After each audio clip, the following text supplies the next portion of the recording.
ये सूरज पश्चिम से उदय हो सकता है, कमल पर्वत की चोटी से खिल सकता है, किंतु मेरे द्वारा की गई भविष्यवाणी कभी गलत सिद्ध नहीं होगी।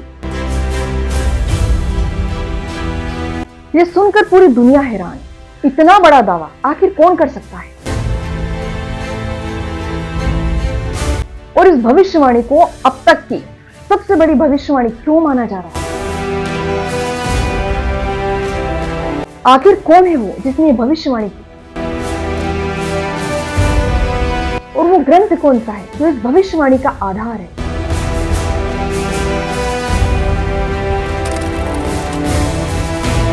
तो चलिए जानते हैं उस समय, काल और परिस्थिति में लिखे गए रहस्यमयी इस ग्रंथ के बारे में, जो आज से लगभग 600 वर्ष पूर्व लिखा गया।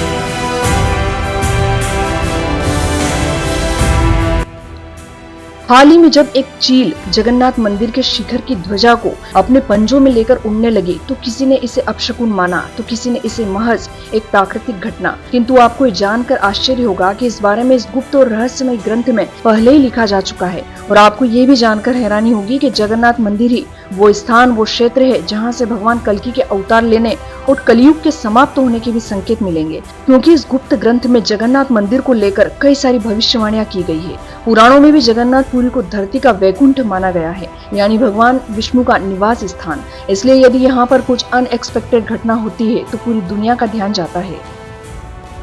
कहते हैं आज से लगभग 600 वर्ष पूर्व यानी 15वीं शताब्दी में भगवान चैतन्य महाप्रभु जी के 5 शिष्यों ने उड़ीसा में जन्म लिया था। अच्युतानंद दास, बलराम दास, जगन्नाथ दास, जसवंत दास और शिशु अनंत दास। ये 5 शिष्य बाद में पंच सखाओं के नाम से जाने गए। इन पंच सखाओं में सबसे प्रमुख है अच्युतानंद दास, जो पूरे दावे से ये कहते हैं कि जो भविष्यवाणी वो कर रहे हैं वो कभी गलत सिद्ध नहीं होगी। इनके बारे में ये भी कहा जाता है कि इनमें भूत और भविष्य के बारे में एकदम सटीक विश्लेषण करने की भी अद्भुत क्षमता थी। दरअसल इन पंच सखाओं ने ही भविष्य पुराण ग्रंथ को संशोधित किया और उसे नए स्वरूप में लिखा, जो बाद में भविष्य मालिका कहलाया, जिसे ताड़ के पत्तों पर उड़िया भाषा में लिखा गया था। पंडित काशीनाथ मिश्र ने वर्ष 2023 में भविष्य मालिका का हिंदी अनुवाद किया, जिसे नोशन प्रेस द्वारा प्रकाशित किया गया था। इसके बाद ही भविष्य मालिका के उस गूढ़ रहस्य के बारे में पता चला, जिसे वर्षों पहले ही लिखा जा चुका था। ये ग्रंथ भविष्य मालिका ही क्यों कहलाया? तब इस बात का उत्तर इसी ग्रंथ में दिया गया है। ग्रंथ कहता है कि यह 1,85,000 ग्रंथों की एक माला है, इसीलिए इसका नाम भविष्य मालिका है। और इसी भविष्य मालिका में अच्युतानंद जी कहते हैं कि जब श्री जगन्नाथ धाम के मुख्य मंदिर से पत्थर गिरेगा तब जानेंगे कि कलयुग का अंत हो गया है। आपको ये जानकर आश्चर्य होगा कि वर्ष 1990 में मंदिर के आमला बेड़ा से एक पत्थर गिरा। इस पत्थर ने विज्ञान को भी हैरान कर दिया। वैज्ञानिक ये नहीं जान पाए आखिर इतना बड़ा पत्थर, जिसका वजन लगभग 1 टन से भी अधिक है, वो कहां से और कैसे गिर गया। बाद में केंद्रीय बजट विभाग ने इस सच्चाई का पता करने के लिए एक जांच समिति का गठन किया। इतना ही नहीं, भविष्यवाणी ये भी की गई थी जब पत्थर गिरेगा तब मंदिर के अरुण स्तंभ के ऊपर बाज या गिद्ध बैठेगा। हालांकि कुछ संशयवादी लोग इसे महज इत्तेफाक मानते हैं, वहीं कुछ इसे सृष्टि के रचयिता की ही रचना मानकर उसे सहजता से स्वीकारते हैं। यहाँ पर हमें एक बात जो समझनी चाहिए वो ये है कि तर्क और वितर्क दोनों ही किसी बात को समर्थन या विरोध में कहने के तरीके हैं। तर्क में जहाँ एक पक्ष अपनी बात को साबित करने के लिए सबूत देता है, जबकि वितर्क में एक पक्ष दूसरे पक्ष के तर्क को चुनौती देता है, और होना भी यही चाहिए। किंतु कुतर्क करके कुछ लोग भारतीय संस्कृति, शास्त्र, पुराण व अन्य धर्म ग्रंथों पर जो टीका टिप्पणी करते हैं वे किसी भी रूप में सही नहीं है, और इसी बात को भविष्य मालिका ने पाप कर्म की श्रेणी में रखा है। अब जानते हैं उस भविष्यवाणी के बारे में, जिसे सिद्ध होते हुए भी देखा गया है। भविष्य मालिका कहती है कि जब प्रभु श्री नीलाचल यानी श्री जगन्नाथ धाम छोड़ेंगे और श्री कल्कि अवतार लेंगे तो मुख्य मंदिर में चूना झड़ने लगेगा और मंदिर के शिखर पर लगा नील चक्र टेढ़ा हो जाएगा। यदि भविष्य मालिका की इस भविष्यवाणी की सच्चाई और प्रामाणिकता को परखना हो तो यकीन मानिए यहाँ भी आप घोर आश्चर्य से भर उठेंगे। श्री जगन्नाथ मंदिर के नील चक्र, जिसे सुदर्शन चक्र भी कहा जाता है, वर्ष 2019 में आए भारी तूफान में इस चक्र को क्षति पहुंची थी और वह टेढ़ा हो गया था। हालांकि इसे ठीक करने के काफी प्रयास किए गए, लेकिन ये पहले जैसा नहीं हो पाया। इतना ही नहीं, अच्युतानंद जी ने यह भी कहा है कि जब 5000 वर्ष पूरे हो जाएंगे तब नीलाचल धाम यानी श्री जगन्नाथपुरी से ही भगवान कल्कि अवतार लेंगे। जैसे ही कलयुग के 5000 वर्ष पूरे होंगे तब शनिदेव मीन राशि में प्रवेश करेंगे।